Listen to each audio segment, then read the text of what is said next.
بەناوی خۆی بەخشندەی میهرەبان سڵاوتان لەبێت بینەرا بەڕێز و خۆشەویستەکانی بەرنامەی دین و دنیا خۆشحاڵین لاڵقەی کینۆی بەرنامەکەتان بەیەوەی بەڕێز و خۆشەویستە گەینەوە.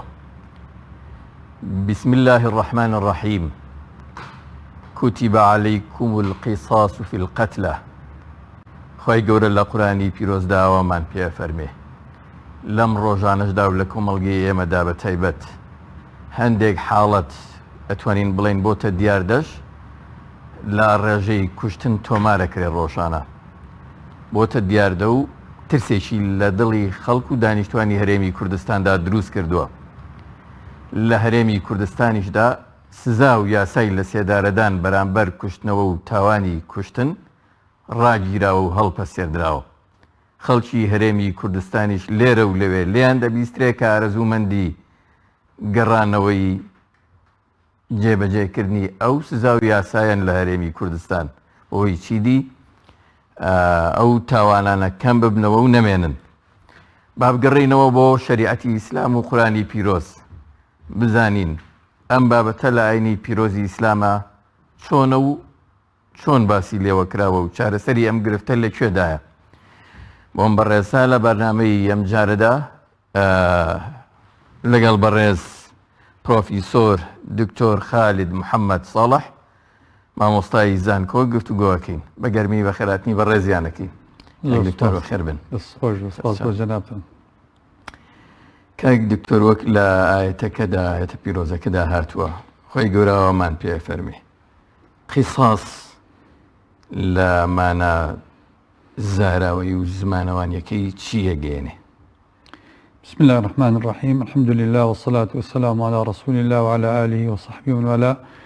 سەرەتا سوپاس بۆ جەنابتان بۆ ئەم میوانداریە بۆ سازدانی ئەم دەرفەتە. خۆی گەورە پاداشتان باتەوە کە ئەمە وەبیستنەوەیەکی باشە بۆ خەڵکانی مسلمان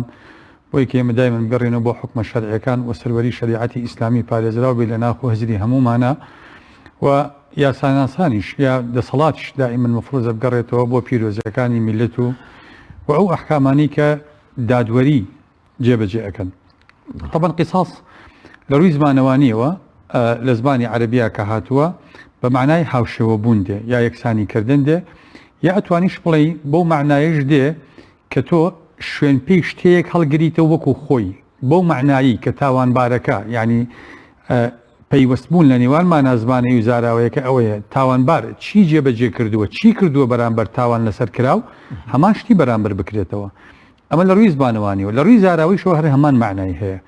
بەوەی کە کەسی تاوانبار چی کردووە بە پێودانگێکی شەرعی بە پێی کۆمەڵێک مەرج ئەوەی بەرامبەر بە کە تاوان لێکراوەکەی کردووە ئەوەی بەرامبەر بکرێتەوە و سزا بەوە بدرێتەوە کە کردوێتی. زۆر باش. کاک دکتۆر ئێمە قسە و باسمان لەسەر کوشتن و کوشتنەوەیە ئەمایەتە پیرۆزە چیمان پێ دەڵێ؟ طبعا سەرەتا ئێمە بگەڕێنەوە ئەگەر لە منزوری قورئانەوە سەیری ئەوە بکەین کە خوای پەروەردگار دەربارەی قیساس و دەربارەی جەریمەی قەتڵ خوای پەروەردگار چی ئەفەرمێ؟ خوای پەروەردگار سەرەتا باسی نێتەوەکانی پێشووتر ئەکا لە قورئانە. پێمانە فەرمێ هەر کە باسی یەکەم جەریمەی قەتلەکە بەو پێی کە هەیە و مێژووی شەریعەتەکانی گەڕنەوە دووەم یا با بڵین سێم تاوان کە کراوە تەمە نەگەرویت ئادەم بە تاوان ئەنجام نەدرێ یا ئەژمار نەکرێ.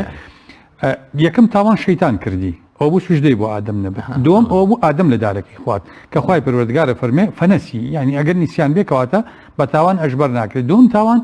کوشتنی کوڕێکی ئادەم خۆیەتی لەلایەن کوڕێکی ترێوە کە لە کتێبەکانە بە ناوی قابیل و هابیل هاتوون. خوای پەروەردگار کە باسی چیرۆکی کوشتن و خوێنڕشتنی ئەم برایە ئەکا خوای پەروەردگار فەرمێ من ئەجل ذلك كتبنا على بني إسرائيل أنه من قتل نفسا بغير نفس أو فساد في الأرض فكأنما قتل الناس جميعا ومن أحياها فكأنما أحيا الناس جميعا. خوای پەروەردگار أفرمي لسزاي أو تاوانة شي ماندانا لسر بني إسرائيل من أجل ذلك كتبنا على بني إسرائيل. كتبنا يعني فرضنا لێرە معنای كتب بمعنای فرضە کەواتە ئەم سزایە فرض بووە. خوای پەروەردگارە فەرمێ أنه من قتل نفسا کەسێک بکوژێ بغير نفس واتە قیساس نەبێ ئەساساً تۆ حەقێکت لای نەبووە خوێنت لای نەبووە مافی کوشتنەوەت لای نەبووە کوشتوتە بەناحەق کوشتوتە لە پێناو شتێکی لاوەکییا کوشتوتە لە پێناو پارەیە لە پێناو بابەتێکی ترا کوشتوتە خوای پەروەردگارە فەرمێ ئەو فەسادین فی الأرض دوو پاساو باس ئەکا بۆ کوشتنەوە. یەکەم قیساس، دوم ئەگەر کەسەکە فتنەیەکی مغەلڵەی هەبێ لەسەری بکوژرێ بە پێی پێودانگە شەرعیەکان، خوای پەروەردگارە فەرمێن بەدەر لەم دوانە هەر کەسێ بکوژێ فەکەئەنەما قەتەلە الناس جەمیعا، وەک ئەوایە هەموو بوونەوەر هەموو خەڵکی کوشتە بێ. ومن ئەحیاها کەسێکی زیینوی بکاتەوە پارێزگاری لە ژیانی بکە بەدەمێەوە بێ لە مردن ڕزگاری بکە فەکەئەنەما ئەحیا الناس جەمیعا، خوای پەروەردگارە فەرمێ وەک ئەوایە هەموو خەڵکی زیندوو کرد بێتەوە. کەواتە خوای پەروەردگار سەرەتا ئەممان پێ فەرمێ. دوایی پەروەردگارە فەرمێ چی؟ ئەفەرمێ وەکەتەبنا عەلەیهیم فیها، باسی چیمان بۆ ئەکا؟ باسی تەورات و ئینجیلمان بۆ ئەکا، کتێبەکانی پێش ئێمە. ئەفەرمێ وەکەتەبنا عەلەیهیم فیها، چیمان لەسەر ئەوان فەرز کردبوو؟ أن النفس بالنفس والعين بالعين والأنف بالأنف والأذن بالأذن والسن بالسن والجروح قصاص. خوای پەروەردگارە فەرمێ لە تەورات و لە ئینجیلیشا دامان نابوو. طبعا لێرە علەما خلافێکیان هەیە، ئایا شریعەتی تەورات و ئینجیل جیاوازیان هەبووە؟ زۆرێک لە زانایان دەڵێن بەڵێ. کەواتەم ئاەتە پێچە باسی شریعەتی تەورات بکە کە فەرمێ وەکەتەبنا عەلەیهیم فیها، واتە باسی عەهدی قەدیمەکە. ئەفەرمێ نفسێک بەرامبەر نفسێکە لە حکمە، نفسێک بەرامبەر نفسێکە لە کوشتنەوەیە. والعين بالعين، چاوێک بەرامبەر چاوێکە. والأنف بالأنف، لوتێک بەرامبەر لوتێک. والأذن بالأذن، گوێ بەرامبەر گوێچکە. باش والسن بالسن، دان بەرامبەری دان. والجروح قصاص، تەنانەت برینیش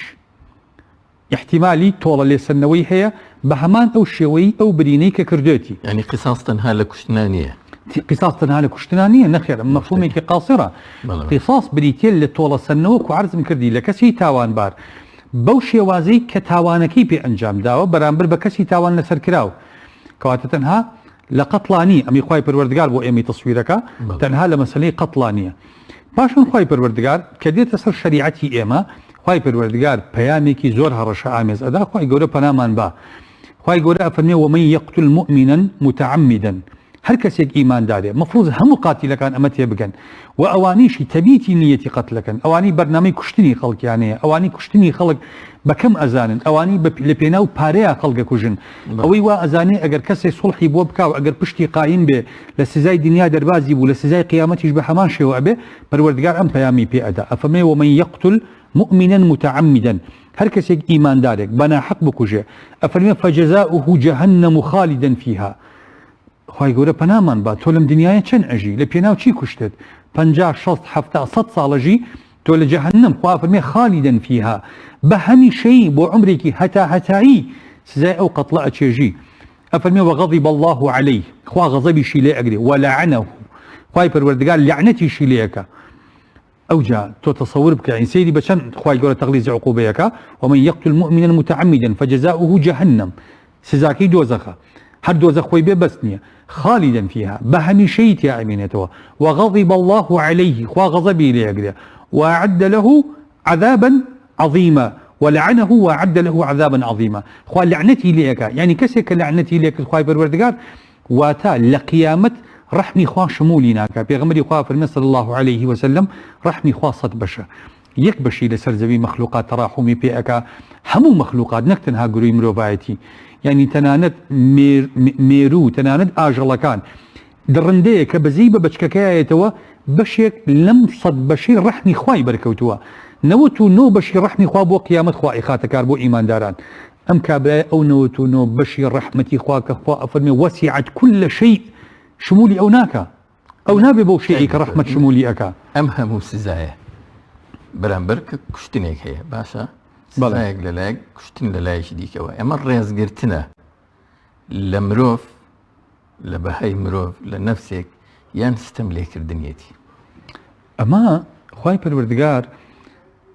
ئەو پەڕی تەقدیرە خوا ئەفەرمێ، یعنی ئەگەر ئێمە لە کوێی خیتاباتی قورئان ورد بینەوە خوا فەرمێ وەلەقەد کەڕەمنا بەنی ئادەم، خوا ئادەمی بەدەستی خۆی خەڵق کرد. خوای پەروەردگارە فەرمێ ئێمە نەوەکانی ئادەممان ڕێز لێگرتووە. خوای پەروەردگار فەرمانی کردو فریشتەکان سوژدەی بۆ برن. خوا فەرمێ لەقەد خەلقنا الئینسان فی ئەحسەنی تەقویم، باشترین نمونەیترین خەڵقندەی خوا مرۆڤە. ئینسان کە دەست ئەکێشێتە مرۆڤ خەڵقێکی خوا ئەکوژێ خەریتی بوونی تێگەدا.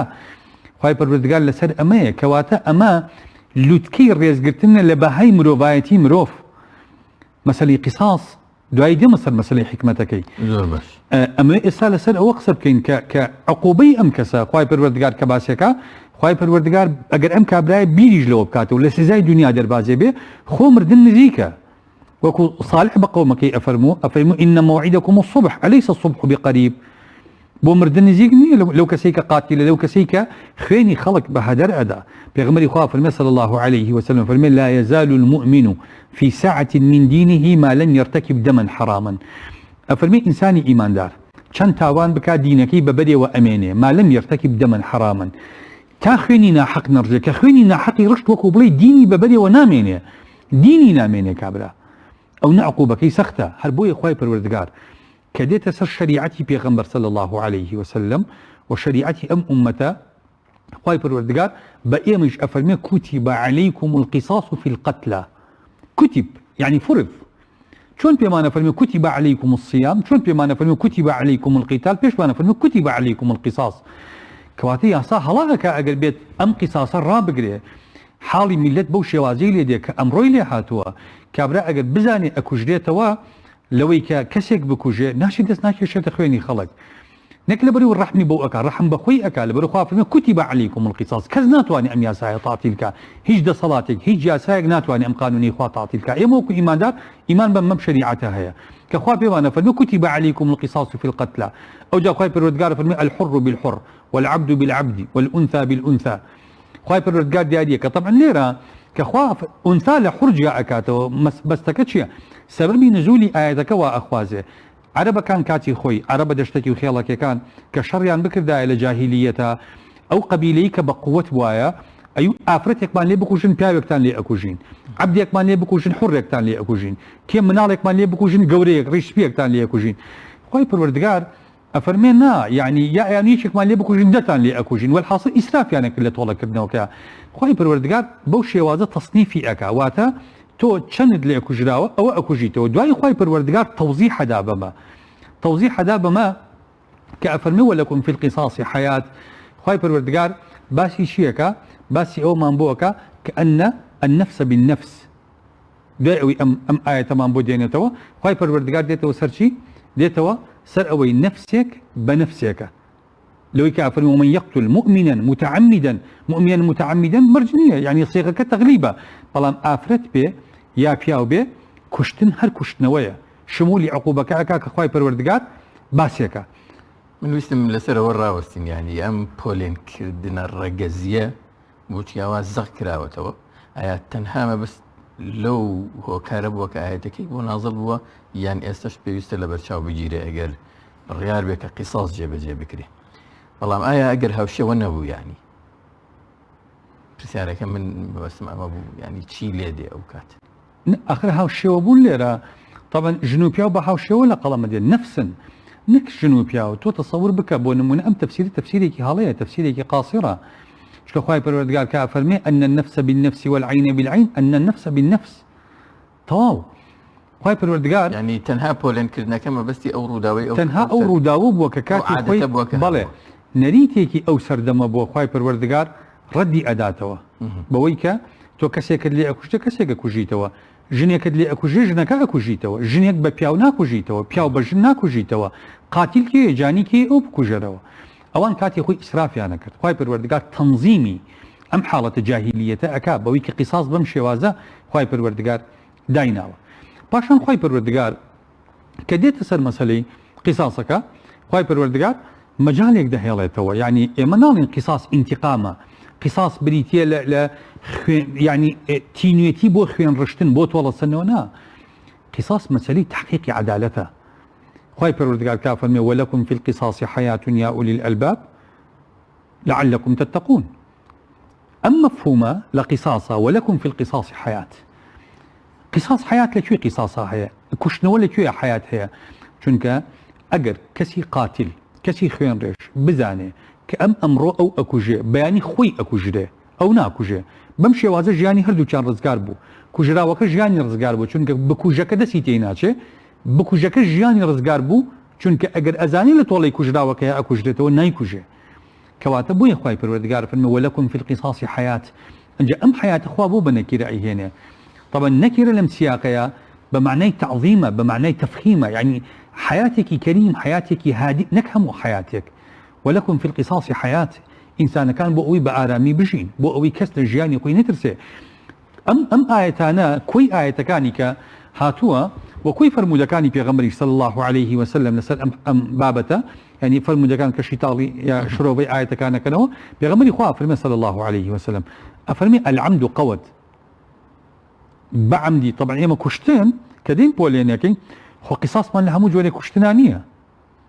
قیساسمان لە قەتلێکە هەیە کابرایەک بەناحق بەتەعەمود ینی بە قەست ئەڕوا کەسێک بەناحق ئەکوژێ ئەگینا بە هەڵە کوشتبێتی بە سیارە لی دابێ بۆ نمونە بە هەر حاڵەتێکی تر بە هەڵە دەرمانی پێدابێ بۆ نمونە بەڕووداوێکی تر کە جاری وهەیە تەدیبە جاری وهەیە مەبەستی نەبووە بیکوژێ شەڕیان بۆ کزێکی لێداوە قەدەری خوا بە بۆ کزەکە مردووە زلەیەکی لێداوە بە زلەکە مردووە لە سنە سیرەی پێغەمبەر عەلەیهی سەڵات وسەلام هیچ ڕوودا و حەدەسێکی ئەو لەو شێوەیە هەیە لە قیساسە بەڵێ پێغەمبەری خوا صلی الله عليه وسلم جگە لە فرموودەکانی کە فەرمێ العمد قەوت و فەرمێ من قتل قتلنا کە فەرمێ کتاب الله القصاص پێغەمبەری خوا صلی الله عليه وسلم جارێکیان ئافرەتێک جوولەکەی شەبێ ئاڵتۆن و خشڵی پێوە ئەبێ کەسێک ئەیکوژێ ئەی هێنن بۆ پێغەمبەری خوا صلی الله عليه وسلم لەسەر مەرگایە پێغەمبەری خوا صلی الله عليه وسلم لی ئەپرسی ئەفەرمێ چی وای لێ کردی ئەفەرمێ فڵان کەس بوو ئەڵێنە ئەڵێ فڵان کەس بوو ئەڵێنە دەفەرمێ فڵان کەس کوشتیتی ئەڵێ بەڵێ ئەو بوو پێغەمبەری خوا صلی الله عليه وسلم فەرمانەکە ئەیکوژنەوە کەواتە لە سنەی قەولی و فعلی شا قیساسمان هەیە لەسەر قەتڵی عەمد زۆر باشە کاک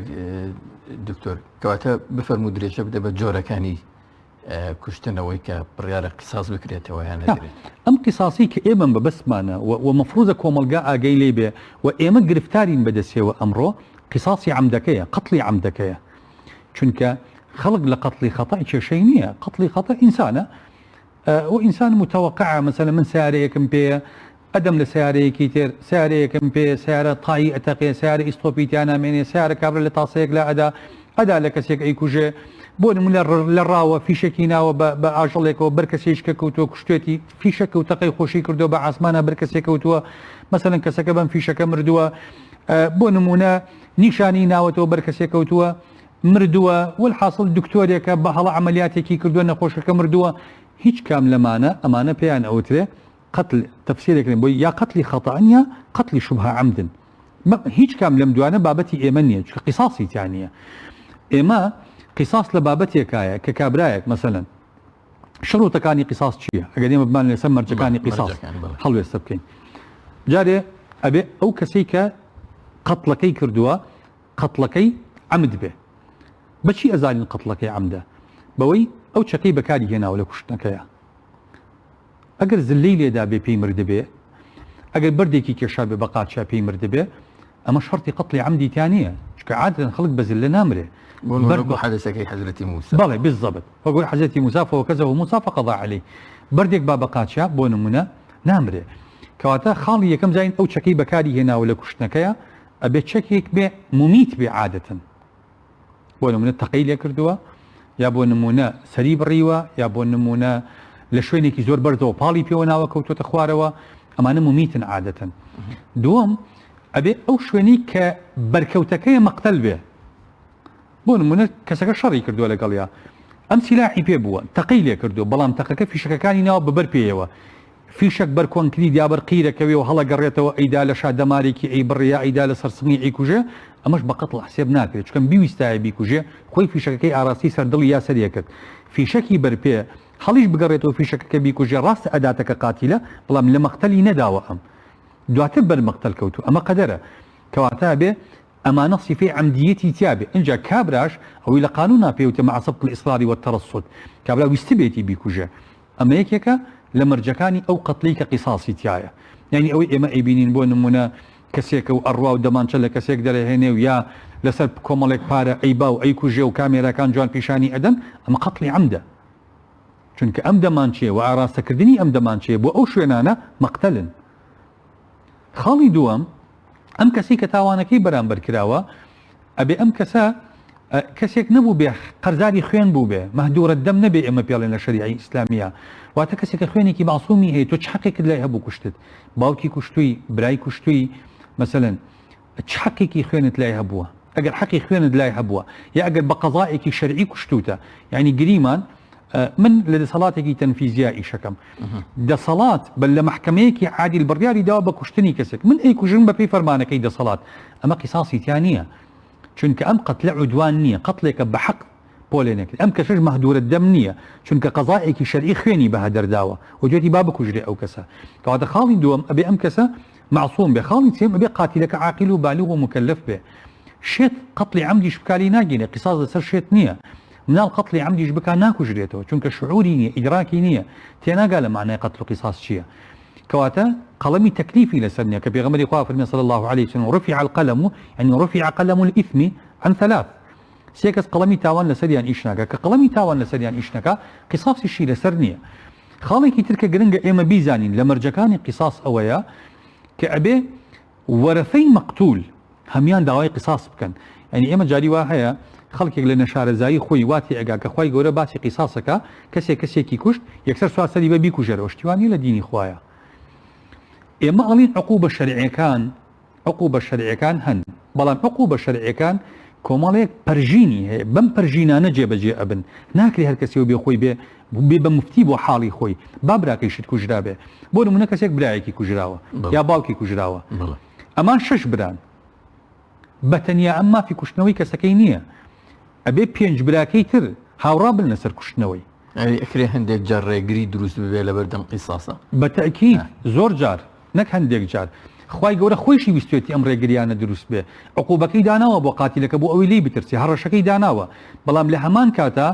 تند مۆزوعی سزاکە تەطبیق بێ یعنی بۆ نمونە ئێمەڵین کەسی کوژراو هەموو میراتگرەکانی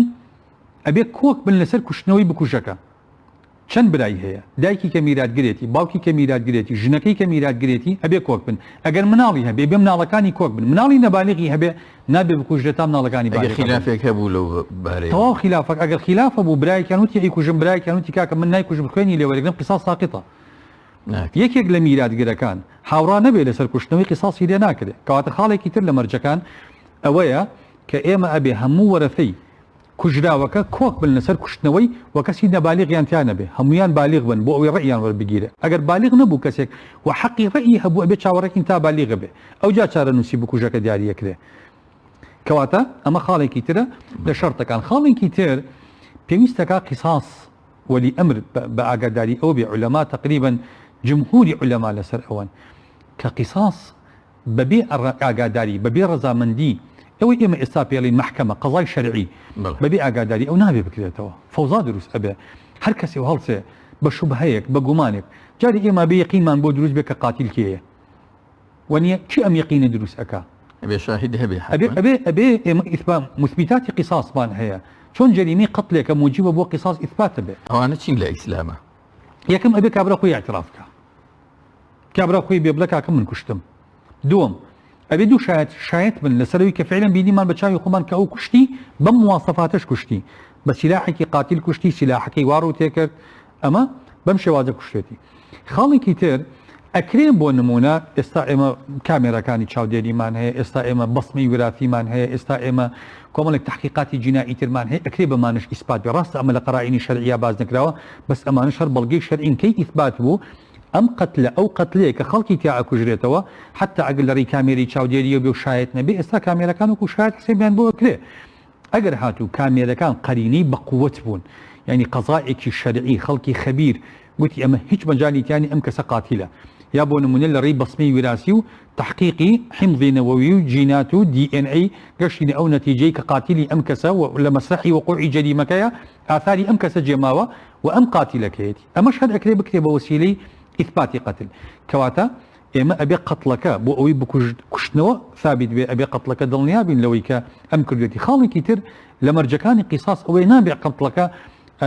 غێر عدوان بێ ئەبێ عدوان بێ قەتڵەکە یعنی بۆ نمونە کەسێک پەلاماری منی داوە بە چەک پەلاماری داوم ویستمە خۆمی لێ دەرباز بکەم وازی لێ نەهێناوم کۆڵی لێ نەیاوم مەسەلەن تەقەی لێ کردوم خۆم لێ شاردوێتەوە دواتر زانیمە هەر ئەم کوژێ ئەگەر نەیکوژم ناچار کوشتومە ئەمە پێی ناوتێ قەتلێکە قیساسی تایە یا دزێک شەو هاتوۆتە سەر ماڵەکەم دەرگای پێگرتوم ویستێتی تعدام لێ بکە ماڵەکەم بەتاڵان بەرێ پەنام بۆ ئەوە بردووە کە دەر بڕوا جێم بێڵێ وازم لێ بێنێ هەر کۆڵی نەداوە ناچار کابرا کوشتێتی بەڵام ئەمەش ئاگامان لەوە بێ کابرا کە ئەوێ دەری بکە ناکرێ یەکسەر بۆ نمونە ئەم کە پەلاماری ئەمی یا ئەم دەمانچە دەربێن یەکسەر ئەو بەچی پەلاماری داوی بەدەست پەلاماری داوی بەکارهێنانی دەمانچە مەشروع نەبوو لێرە ئەبووە بەدەست پەلامارت باە ئەگەر دەمانچەی پێ بۆ تەقەی کردو ئەو جا تۆ مەشروع تەقەی لە بکەی کە تەقەیشی لێ ئەەکەی مەشروع نییە یەکسەر بیگوژی مەشروع وای لێ بکەی نەتوانێت تەقەت لێ بکە ئەو نە لە کۆڵ خۆتی خەیتەوە تەقە بەسەر یا بکەی بۆی دوورکەوێت تۆ بزانین تۆ مسلحی چەکداری ئەگەر نا ئەو کات بۆت هەیبی ئەمە ڕەدی اعتیدایە ئەمەی چیشکەیە لە مەرجەکان وەکو عەرزم کردی مەرجێککە ئەوەیە کە ئەبێ قەضای شەرعی ئێستا دەسەڵات هەڵا ئەکاکە قانونی قیساس ئەوەستێنێ بۆ چونکە ئەگەر ئەو وەستانی خەڵگەچێ بە شەریعەتی خوا خەڵگە کوژێتەوە ئەو کات فیتنە زیاترەکە لەبەر ئەو مەفروزە بگەڕێتەوە قیساس تطبیقکە بە پێودانگە شەرعیەکان ئەو کات حکمت لە قیساس یعنی ئێمە گە باشە ئەوەی بینە سەر ئەو حکمت لە قیساس و بابەتانی کە ئەمڕۆ جێبەجێکرێ من ویستم پرسیاری ئەوە بکەم ئەگەر چەند کەسێک بەشدار بوون لە کوشتنی کەسێکە ینی پیرۆزی ئیسلام نەزەری بەرامبەرامە چییە چەند کەس بەشدار بن لە کوشتنی کەسێکە ئەگەر هاتوو هەمویان بۆ نمونە مباشیر بن لە کوشتنەکەیە هەمویان دەستیان هەبوو بێ لە کوشتنەکەیە هەمویان بە قاتیل ئەژمارەکرێن و هەمویان ئەکوژرێن مەگەر کەسێکیان نەبێ کە مەرجی قیساسی تیانە بێ بۆ نمونە مناڵێکیان لەگەڵا بێ ئەو کاتە مناڵەکە مەرجی قیساسی تیانە بۆ نمونە کەسێکیان لەگەڵا بێ کە عەقلیەن مختل بێ نەفسیەن تەواو نەبێ ئەو کاتە نەخێر قوربان ئەو کاتە مناڵەکە بە پێی خۆی ئەوان قاتیلن ئەوان ئەکوژرێن چاوەڕی عقوبەی ئەم ناکەن بەڵێ هەر کەسە عقوبەی خۆی هەیە کۆمەڵەیەک هەڵیان کوتاوەتە سەر کەسێک تەمەن لە زەمەنی ئیمامی عومەرە ئیمامی عومەر لە قاضیەکی هەبوو لە یەمن کۆمەڵێک چوون کەسێکیان کوشت ئیمامی عومەر والیەکە کە ویستی قیساسیان لێ بکاتەوە قەزای شەرعی بەسەریانە تەنفیذ بێ وتیان چۆن ئەمان کوژیتەوە خوا نافەرمێ ئەن النەفس بالنەفس کەسێک بە کەسێکە کوژرێ ئێمە زۆرین تاکێکمان کوشتووە کام ئەگەر یەکێکمان بکوژی زوڵمەکەی چونکە هەمومان کوشتومانە ئەگەر هەمومان بکوژی هەر زوڵمەکەی چونکە یەکێکمان کوشتۆ تۆ کۆمەڵێکە کوژیتەوە پێی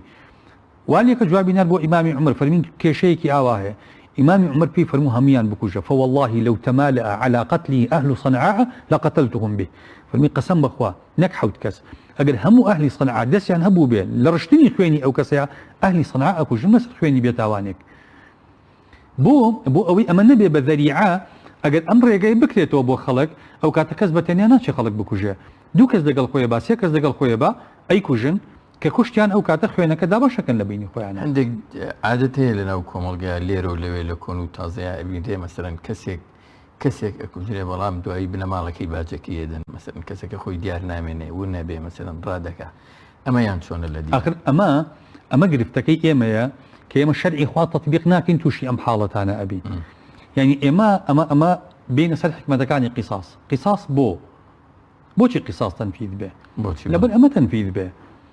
لەبەر ئەمەی ئەگەر هاتوو دەسەڵات بکوژەکەی هێنا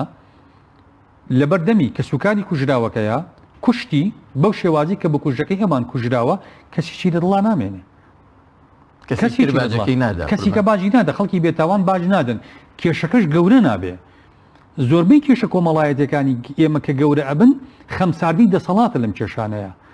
یعنی تۆ کەسێک سوور ئەزانی کوشتێتی کە سوکاری کوژراوەکە وەکە سوکاری بکوژەکەش داوای قیساسەکەن تۆ نایەڵی تۆ پەنای تۆ داڵدەی بکوژەکانە دەی تۆ خزمەتی بکوژەکانەکەی بۆ نایەن هێنی بیان کوژیتەوە کە جەریمەکە لەسەر ئیثباتی ئیقراریان کردو لەسەر خۆیان هەموو شروتەکانی قیساسیان تا جێبەجێ بووە بە پێی پێودانگە شەرعیەکان تۆ لە پای چی داڵدەی خەڵگە دەی ئەمەی وای کردووە خەڵک چاوی لە کوشتن شکاوە یعنی خەڵک ناترسێ لە کوشتن ئێستا بۆ چونکە ناکوژرێ ئەی کاتە ژوورەوە دوای ماوەیەک عەفوێکی عام شمولێکە و بەرەڵا ئەبێ واستەیەک بەرەڵایەکە دوای 10 ساڵ 5 ساڵ چەند ساڵ سوڵحی بۆ ئەگەن هەر بەرەڵایەکەن ئێ باشە تا ئێستا ئێمە نەمان بینیوە دوو کەس دەسەڵات بێ بیان کوژێتەوە بۆی خەڵک چاوترسێن بێ کاتێککە خوا ئەفەرمێ وەلەکم فی القیساس حیات ئێمە ئەمە تەطبیق ناکەین هەموو عقاب قانونە عقابەکان مەوسع عباس هەموو قانونە عقابەکان فەلسەفەیان ئەوەیە و بە شوێن ئەوەیە وێڵن کە یەکسانی بکەن لە نێوان تاوان و لە نێوان تۆڵەیە تاوان تۆڵەکە یەکسانی بێتەوە شریعەتی ئیسلام ئەمەی تەواو تەطبیق کردووە بەڵام بۆچی یاسا و دەستورە وەزیەکانی ئەم سەردەمە جەنابەت لەم سەردەمەیە ژیت و ئەزانی ینی زۆربەی زۆریان بە پێودانگەکانی مافی مرۆڤ کە دانراوێکی دەستی مرۆڤ خۆیەتی مەسەلەن دژی لە سێدارەدانن و دژی کوشتنەوە ڕوبڕی کوشتنەوە ئەبنەوە ئەوانە پاساویان چییە مەسەلەن قسەیان چییە لەسەرەوەی ئەمە نادادگەریە بە پێ وتانی بە ڕێزت کە باست کرد وساس ئەمە ینی بەداخەوە ئێمە دائیمان دین ئەوەی کە خوا پێمانە فەرمی ئەفە حکم الجاهلیەت یەبغون ومن أحسن من الله حکما لقوم یوقنون ئێمە حکمی خوا هەیە کە حکمی خوا هەیە حکمی هەموو خەڵک جاهلیەتە بەرامبەر بە حکمی خوا کام پێودانگی مافی مرۆڤ ئەی بۆ سەیری ینی ئیلا ئێمە دائیمەن احترام لە مافی تاوانبارەکان ئەگرین بە کوژەکان با بمێنن کوژراوەکان تاوانیان چی بوو کام مافی مرۆڤ تۆ دەستی خەڵک وەڵا ئەەکەی من بکوژێ داڵتەی ئەدەی تۆ یعنی تۆ پاسەوانی تاوانبارەکانەکەی بەڵام بێتاوانەکان ئەڕۆن کەواتە لێرە تۆ پەرژینی بۆ تاوان من بۆی عەرزم کردی شەریعەت تۆڵە و تاوان یەکسانە کاتەوە لێرە نەک هەر ئەوە کابرا بەچی کوشتێتی بەوە ئەی کوژێتەوە بۆ معلوماتی بەڕێزت ئێمە لە شەریعەی ئیسلامیە کابرا کە قیساسی کەوتە سەر شەرعی نییە بەنج بکرێ یا تەخدیر بکرێ ئەوجا بکوژرێ مطلقاً ڕاستی ئێستا وسائلی تەکنۆلۆژی تەخدیرێکە یا بەنجێکە ئەوجا ئەیکوژێ نەخێر هەمان ئەو ئازاری کە کردوێتی بەدڵی کوژراوەکە یا بەدڵ یا ئەچێتەوە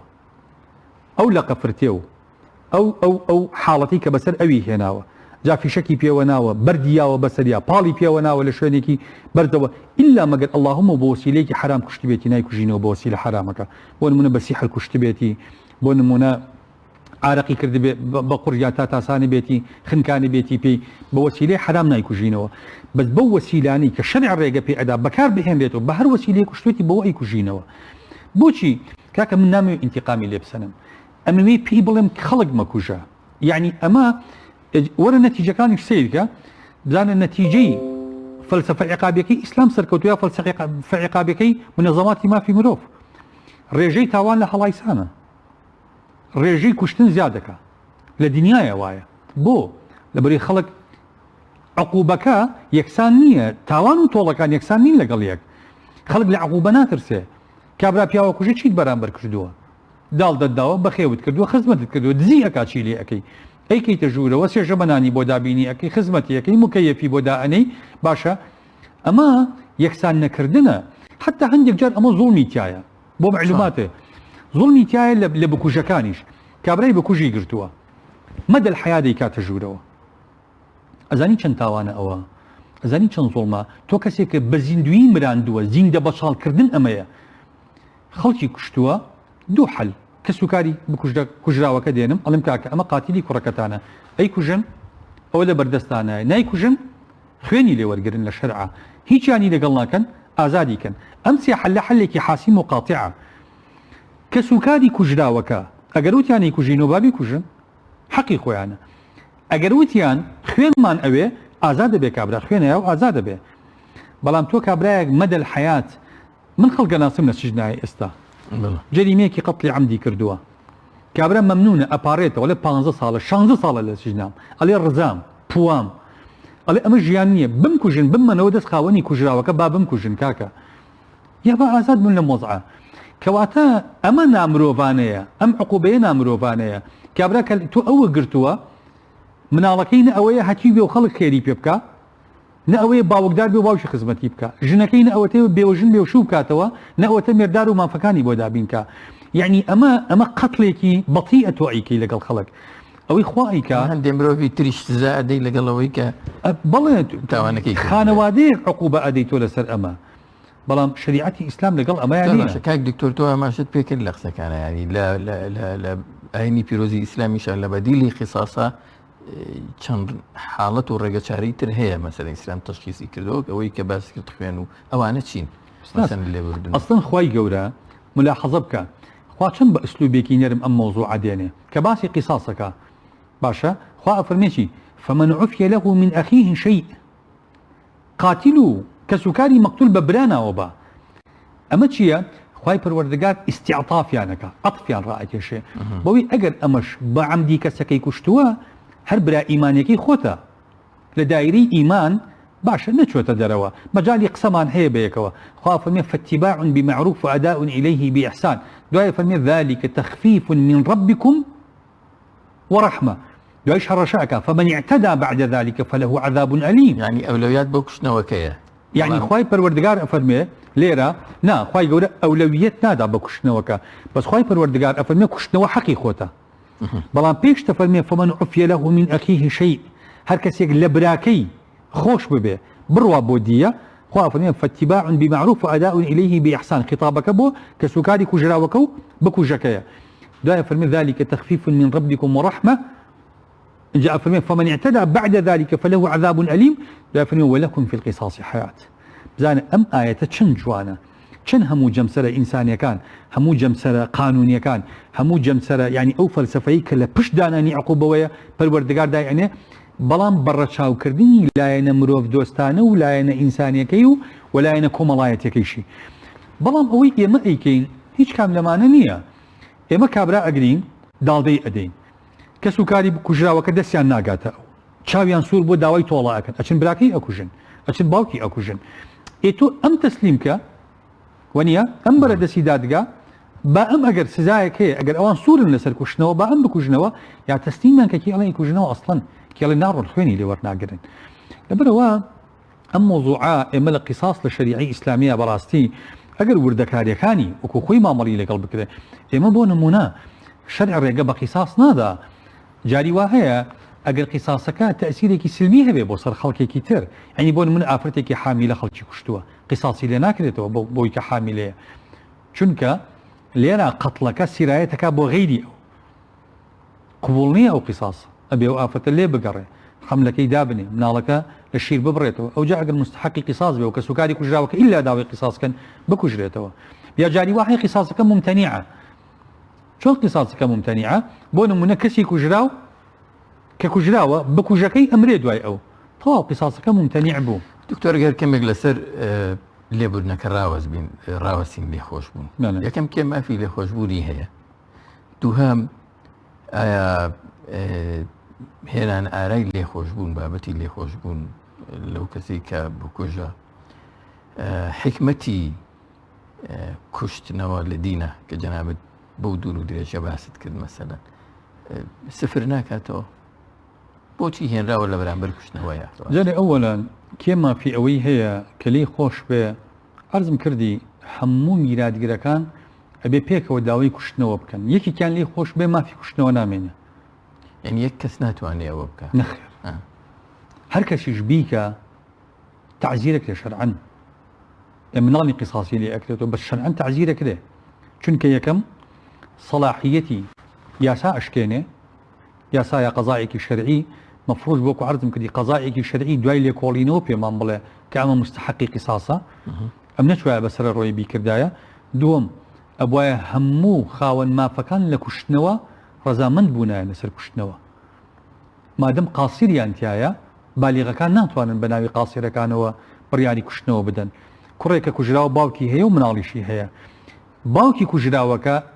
لە جێتی مناڵەکان ناتوانێت بڕیاری کوشتنەوەی بکوژەکەەوەی مناڵەکانیش گەورە بن، باوکیشی لەسەر کوشتنەوە سوور بێ کە مناڵەکانیش گەورە بن و کاتە ئەکوژرێتەوە، کەواتە ئەمانە خاوەنی مافن لە کوشتنەوەیە. ئەمی کە ئەی فەرمی جەنابەت ئایا ئەمە محتەوای ئەو بەتاڵ ناکاتەوە؟ نەخێر قات. بۆچی؟ لەبەروی قەت ئیسلام لەگەڵ تەطبیقی عقوبەیان نییە، ئەو لە فەلسەفەی عقوبەی ئیسلامیە وەریگرە هەمووی بۆ لە مەسەلەی زینایە، لە مەسەلەی زینایە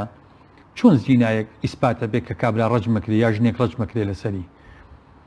ئەبێت چوار شایەت بە چاوی سەر حاڵەتە جورمەکە ببینن یا خۆیان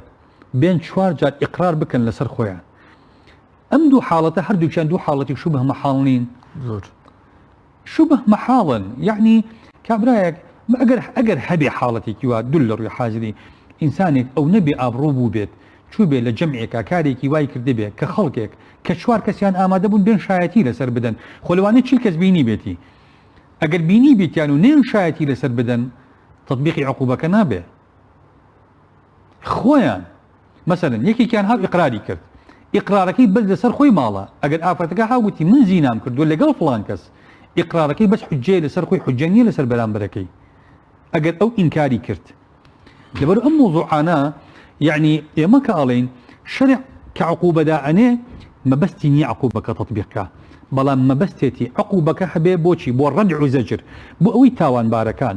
لە ترسی گیانی خۆیان تاوان نەکەن لە ترسی ئەوەی کە ئەزانن سزایەکی سەخت ئەدرێن ئەگەر هاتو بوو بە ماڵ لە سەریان ئیثبات بوو ئەو کاتە تاوان ناکەن بەس ئەگەر تاوانەکانیان کرد ئەو کاتە شەرع مرونەتێک ئەنوێنێ لێرە یعنی ئێمە ئەڵین با خەڵک تاوان نەکا بەس ئەگەر کردی خی پەروەردگار لە دوای کردنەکەی ئیستیعطافی کە سوکانی کوژراوەکە ئەکا بۆ دیە بەوەی کە ئەگەر لی خۆش بن باشە پێغەمبەری خوا صلی الله عليه وسلم ئەفەرمێ من قتل له قتيل فهو بخير النظرين کەسێکی لێ کوژرا ئەفەرمێ دوو سەرپشکە لاڵ بژاردنەی دووشتا یەکەم ئەفەرمێ ئیما ئەن يعفو وإما أن يقتل ئەتوانی عفو بکە و ئەشتوانێ بکوژێتەوە هەردوو اختیارەکەی هەیە بەڵام گرنگ ئەوەیە کەسی کوژرا و نازانێ کام دوو اختیارە پێش دێ بەڵام ئەزانێ کە یەکێک لە اختیارەکان کوشتنەوەیەتی کەواتە ئەمە ڕەدعیەکە بەس کە کردی عقوبەکە ئیسلام ئەمرون تایەڵێتەوە بۆی کە کابرا یعنی حتا خوای پەروەردگار لە مەسەلەی تەوبەیشە کەمە خاڵێکی گرنگە بکوژەکان بیزانن چونکە بکوژەکان وەکو عەرزم کردی ئەم یاسایی کە ئێستا بەستەم بۆ هەتایی بەندیانەکە بۆ هەتایی مەحرومیانەکە لە ژیان بۆ هەتایی مەحرومیانەکە لە ماڵ و مناڵ لە ئازادی زیندە بە چاڵکردنێکی محتەرەمانەیە باشە ئەمانە با بینی خۆیان و خواتەوە بکەن چونکە ڕاستە خوا ئەفەرمێ ومن يقتل مؤمنا متعمدا فجزاؤه بەڵام ئەمە ئەگەر لەسەر ئەو جەریمەیە بردبێ و تەوبەی نەکردبێ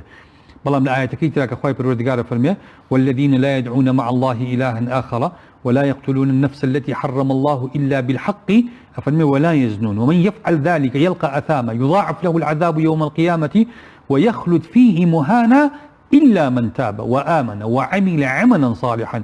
فرمي فأولئك يبدل الله سيئاتهم حسنات أما قولترين مش دي خواه بوي كأم إنساناني ئەگەر کابرا کوفریشی بەخوا کرد بێ پێش مردن باتەوە ببکە کابرا چاوەڕێ ئەوە نەکە کە سوکاری کوژراوەکە لی خۆش بکوژەکە یا کوژراوەکە عفو لێ خۆش بنە جارێ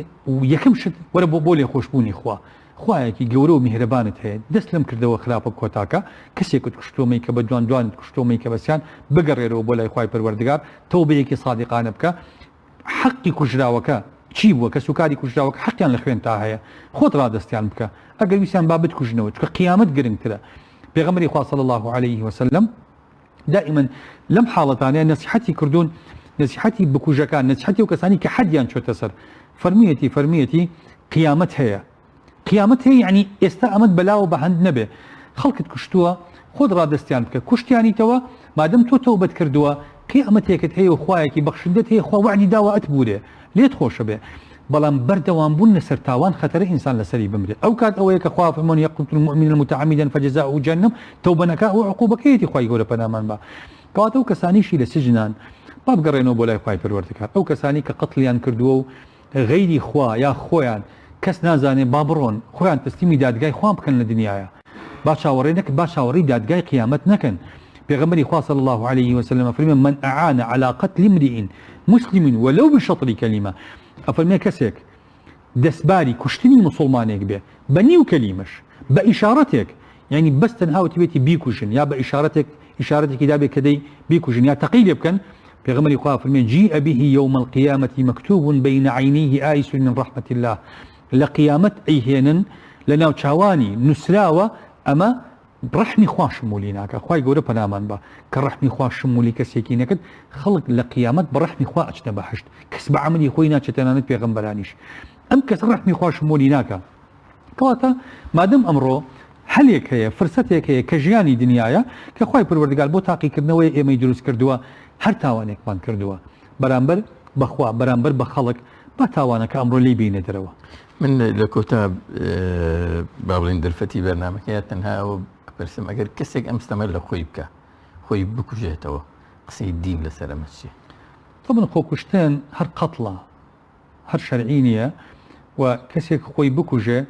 تاوانەکەی هەروەک ئەو وایە کە کەسێکی بەناحەق کوشتووە بەڵام ئەو نەهەیە ئەم کەسانە بەم تاوانە کافر نابن این زۆر جار ئەبینین لە مزگەوتەکانە خەڵکێک تەسەوری وایە ئافرەتێک خۆی ئەسووتێنێ کەسێک دەسێتێتە ژیانی خۆی خەڵک نوێژی لەسەر ناکە هەڵەیە نوێشکردن لەسەر ئەمانە شەرعیە ئەمانە هەر ئیماندارن گوناهێکیان کردووە قەتڵ موجبی کوفر نییە ئینسان بە هیچ جەریمەیەک مەگەر ئیستیحلالی کە ینی بۆ نمونە بە حەڵاڵی زانی بێ خۆ کوشتن یا حەڵاڵی کرد بێ بۆ خەڵک ئەگینا کابرا لە تاو فشارێکی دەرونی لە ناڕەحەتیەکی زۆرە ئێمە ناڵین ئەمە پاساوە ئێمەڵی ئەبوونەی کردایە ئێمەڵین تاوانبارە بەڵام ئەم تاوانبارانە لە بازنەی ڕەحمی خوایە ئەمێننەوە ئەگەر هاتو ئیماندار بن ئەگەر هاتو ئیسرار لەسەر ئەو تاوانانە نەکەن کەسێکی کە خۆی کوشتۆ و فشارێکی دەرونی وای لێ کردووە ناشاری کردو بۆ خۆ کوشتن ینی موجب نییە بۆی کە خەڵک نوێژی لەسەر نەکا یا خەڵک دوای مردنەکەی لعنەتی بکە یا خەڵک بۆ نمونە بە شێوازێک باسی بکەنە ئینسانی ئیماندار مەفروزە ئەو وەکو عرضم کردی لە شریعەتی ئیسلامە ئەم مڕونەتە هەیە ئەم کەسە هەر مستحقی ئەوەیە خەڵک دوعای خێری بۆ بکە مادەم ئیماندارە. بەڕێز پرۆفیسۆر دکتۆر خالید محەممەد ساڵح مامۆستای زانکۆ زۆر سپاس بۆم دەرفەتە. سپاس بۆ زەنەتەن بینەرە بەڕێز و خۆشەویستەکانی بەرنامەی دین و دنیا بە هیوایەوەی کە سوودێکتان لە شرۆڤەی ئەم بابەتە وەرگرتە بێت تاڵقەی داهاتوو خۆتان دەکەم.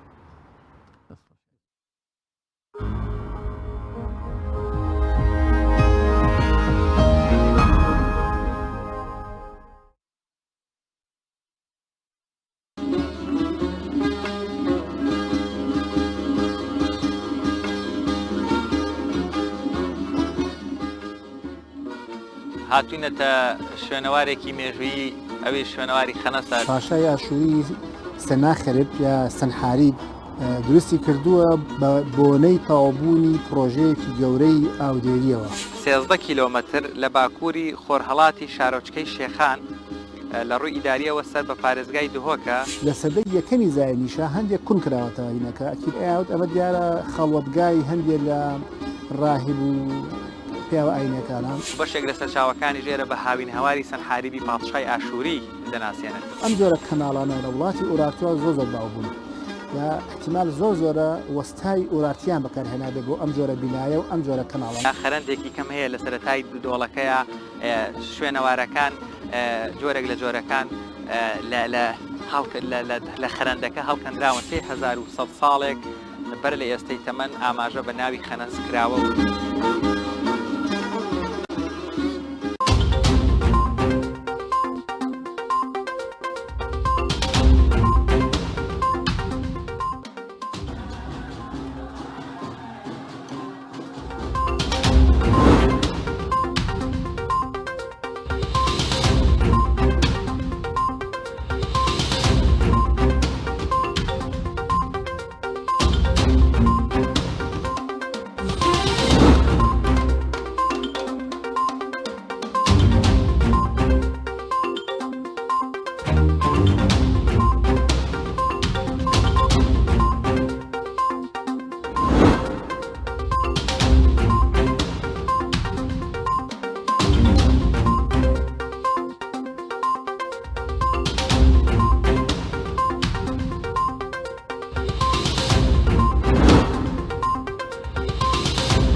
تەفسیری نور بۆ قورئانی پیرۆز.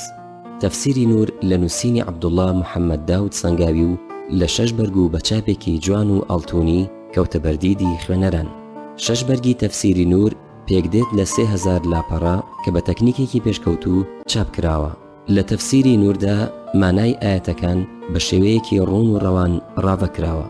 لە هەر شوێنێکدا پێویستی کردبێت هۆکاری هاتنە خوارەوەی ئاەتەکان بە وردی نووسراوە. تەفسیری نور بۆ قورئانی پیرۆز ئێستا لە بەشێک لە کتێبخانەکانی کوردستان دەست دەکەوێت و دەتوانن بۆ تێگەیشتن و ڕووناکردنەوەی زیاتری عەقلی و زیهنیتان و پاراوی ڕۆح و ساختکردنەوەی دڵەکانتان دەستی بخەن.